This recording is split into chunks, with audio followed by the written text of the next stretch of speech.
Especially during times when we have a dip in estrogen. So that could be postpartum when we're lactating, we get a huge dip in estrogen. And so sometimes the tube of the bladder is affected because of that. And remember, the tube of the bladder should be fairly nice and straight. It lays right at about 12 o'clock. So it's down here. The actual opening of the urethral sphincter, right, is above it, but I can test for it in this position. Sometimes if that tube is a little bit kinked when there's postpartum lactation or perimenopause, menopause, what do?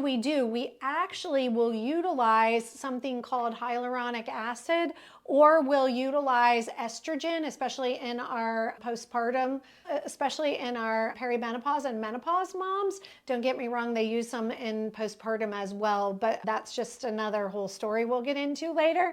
But what happens is that when I put that in around it, I'm not just going to plunge my estrogen in or plunge in my hyaluronic acid. I actually want to put it on around where the tube lies. So if you can imagine, if the tube lies at 12 o'clock, I'm going to actually take that. If I say this is my 12 o'clock, remember clitoral bulb, urethra opening, right, the sphincter, and it's going to be right in vaginal opening. So we call this the vaginal vault, right in vaginal opening, right at 12 o'clock. When I put it in, then I'm going to not only put it at the tube, but I'm going to put it along both sides of the tube. And remember, the tube is almost as long as my finger is long. So that index finger. So I really don't feel the base of the bladder until I'm in this deep.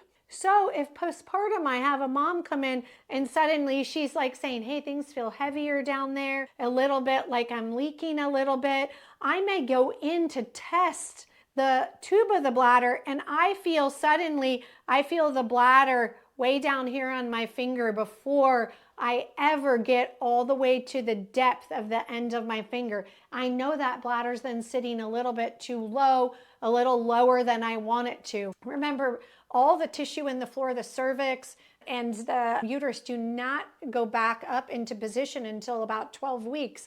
So oftentimes the cervix is lower, and if the cervix is lower, remember, through all the endopelvic fascia, I may take that bladder and the bladder may drag down a little bit. And that might be the reason sometimes for the SUI.